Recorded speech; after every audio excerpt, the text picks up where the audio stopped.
मेरे मम्मी का चैनल पे आप लोग लाइक और सब्सक्राइब जरूर करें। धन्यवाद। ननदारी सी आई गई, ननदारी सी आई गई नी अब का करी हो।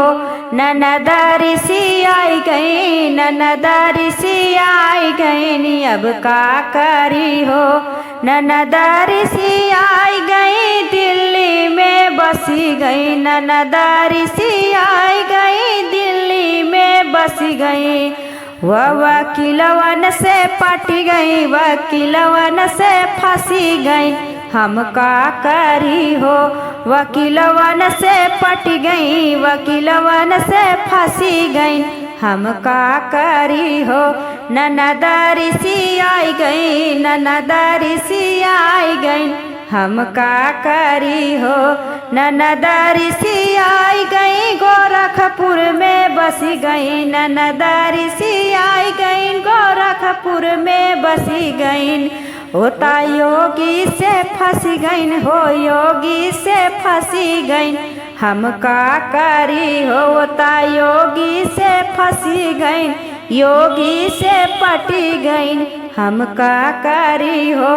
ननदारी सी आई गई, ननदारी सी आई गई। अब का करी हो।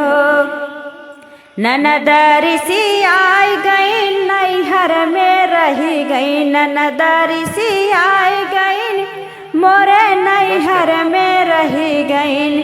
मोरे भैया से पट गई, मोरे भैया से फंसी गई। अब का करी हो। भैया से पटी गई, भैया से फंसी गई। अब का करी हो। ननदारी सी आई गई, ननदारी सी आई गई। हम का करी हो। ननदारी सी यानी बनारस में बसी गई। ननदारी सी यानी बनारस में बसी गई। होता मोदी से फंसी गई, मोदी से फंसी गई।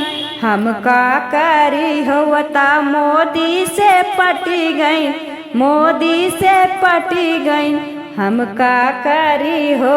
ननदारी सी आई गई, ननदारी सी आई गई।